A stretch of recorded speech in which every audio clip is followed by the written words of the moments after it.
aussi qu'il y ait des révélations sur le 1. Donc si jamais vous voulez éviter cela, je vous invite à ne pas regarder cette vidéo. Je préfère vous prévenir. Voilà, et ben je crois que j'ai tout dit pour l'introduction, donc on passe au résumé du livre. Tandis que la ville se remet à peine d'une crue dévastatrice, le chantier d'une digue censée la protéger charrie son lot d'imprévus.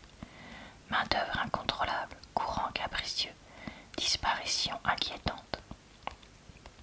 Pendant ce temps, dans le clan Casquet-Casqui, je ne sais toujours pas comment on dit, Marie-Love, la matriarche, voit ses machinations se heurter à celles d'Elinor, son étrange belle-fille.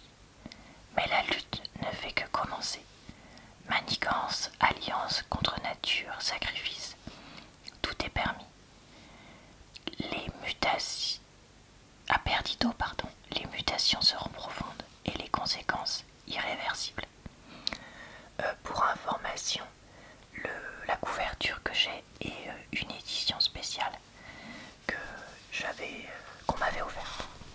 Je vais donc vous lire quelques pages du roman, que vous puissiez voir comment il est écrit. L'ingénieur.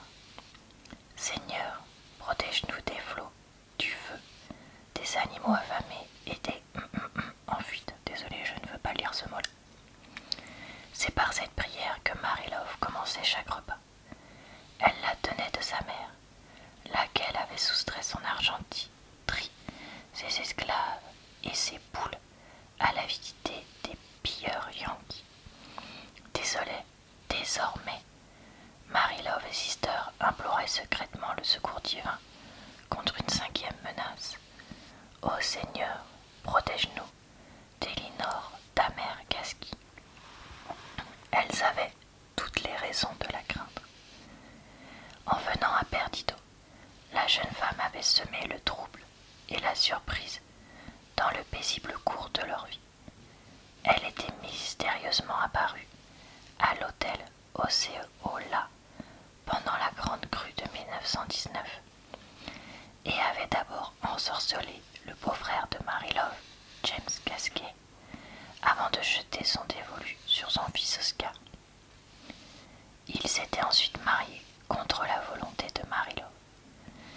Elinor avait des cheveux ocre comme la boue de la rivière, mais n'avait ni famille ni argent.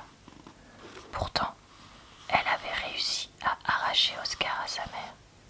Elle l'avait emmené vivre dans la maison voisine et avait troqué sa propre vie contre sa liberté, ce qui, aux yeux de Marie-Love, prouvait qu'elle était prête à tous les sacrifices pour remporter une bataille. C'était une adversaire redoutable pour cette femme puissante dont personne n'avait jusque-là défié la souveraineté. Si, avant cet événement, Marie-Love et Sister avaient chéri la petite Myriam, à présent, elle la couvait comme jamais. Bien que le couple fût parti depuis 2 semaines, Elinor n'avait montré aucun signe de repentir pour son geste.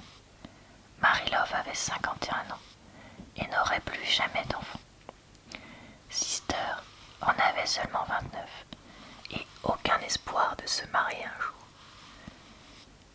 Il était probable qu'elle n'ait jamais d'autre vie que celle que sa belle-sœur lui avait laissée. Les deux femmes,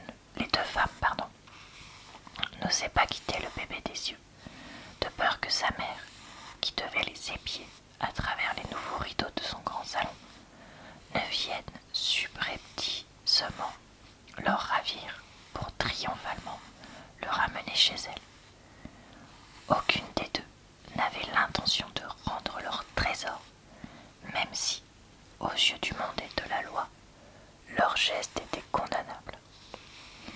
Les premiers temps, elles s'étaient préparées aux visites d'Elinor, qu'elles avaient supposées constantes et insupportables. Elles étaient persuadées qu'elle ne manquerait pas de leur prodiguer tel ou tel conseil pour l'enfant, qu'elle les supplierait en pleurant de lui confier Myriam 1 heure tous les matins, qu'elle serait sans cesse penchée sur le berceau de la fillette et chercherait par 1001 façons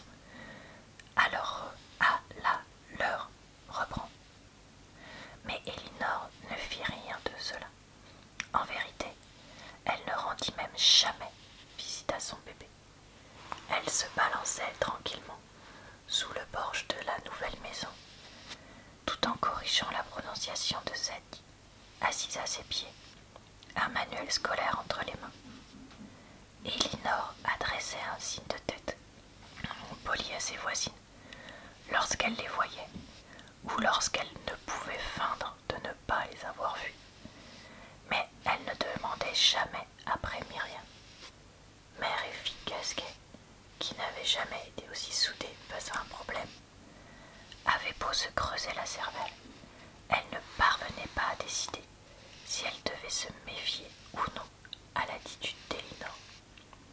Par mesure de sécurité, elles décidèrent qu'il s'agissait d'une nouvelle ruse destinée à endormir leur vigilance. Aussi restèrent terre sur leur garde. Le dimanche, lors de la messe du matin, Marie-Love et Sister se relayaient auprès de Myriam à la maison. À l'église, l'une ou l'autre s'asseyait sur le même banc qu'Elinor, lui adressait un salut cordial et échangeait avec elle quelques mots, si l'occasion l'exigeait. Voilà, je m'arrête là pour ma lecture. Alors, pour ce qui est de mon avis, je vous avoue que j'ai plutôt bien aimé cette partie-là, donc la partie 2 de cette série ou de ce méga roman Blackwater,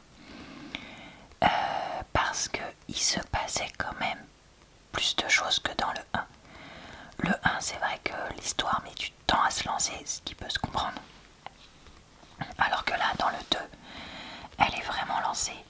On est au cœur de l'action et donc voilà, il se passe, c'est quand même plus agréable. Une chose qui m'a un peu surprise, c'est que il y avait assez peu au final de côté gore horreur. Il y a juste une scène à l'intérieur qui est plutôt vers la fin, et sinon il se passe pas grand chose de ce point de vue là. Donc voilà, j'en ai été un peu surprise. Par contre, on commence à avoir quand même pas mal de personnages, et je vous avoue que comme j'ai lu le livre en 2 ou 3 fois à plusieurs mois d'écart, plus de 6 mois après avoir lu le 1, pour se rappeler de qui était qui et qui faisait quoi, c'était pas évident. Même avec le, comment dire, l'arbre généalogique un peu qu'on a au début du livre.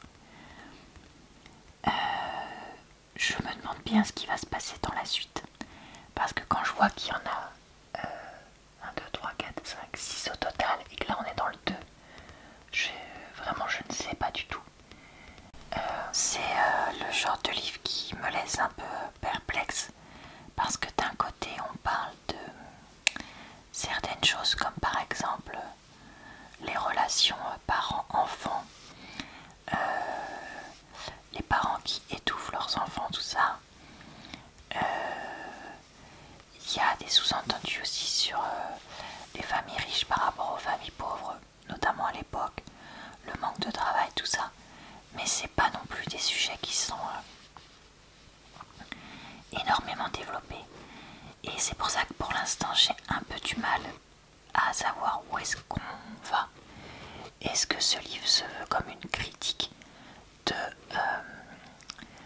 du manque de place qu'on laisse à la nature? Est-ce qu'il se veut comme une critique de la société? Est-ce qu'il veut comme une critique des familles? Honnêtement, je sais pas. Et j'ai pas assez de culture littéraire, dans le sens dans l'analyse des livres, etc., pour pouvoir vraiment le comprendre.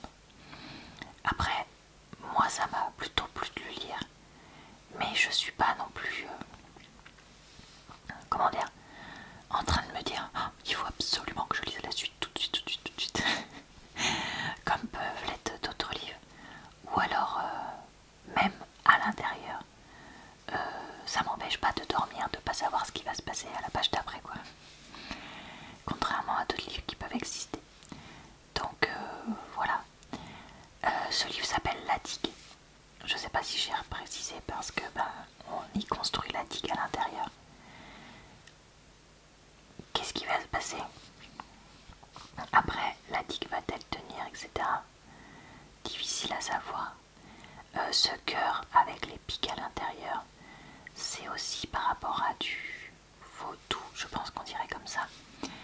Encore une fois, là on nous présente les choses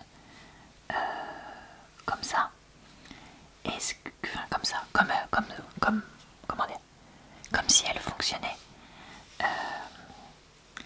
est-ce que c'est facile d'y croire, pas facile d'y croire? Vous voyez, je trouve que c'est un peu moins comme Stephen King.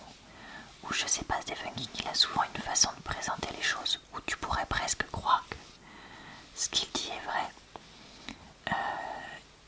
Là, je sais pas, c'est ce côté magie paranormale, fantastique, qui se transforme en vérité. Ouais, je suis un peu moins convaincue. Mais c'est un livre qui m'a quand même voilà, plutôt plu. Et surtout, j'ai envie de lire la suite d'ici quelques mois pour savoir ce qui se passe. Voilà, et bah écoutez, c'est tout pour mon avis. Je suis désolée, j'ai l'impression de faire un avis vraiment pas très développé et assez creux. Mais j'ai du mal à imaginer quoi dire de plus, malheureusement, aujourd'hui.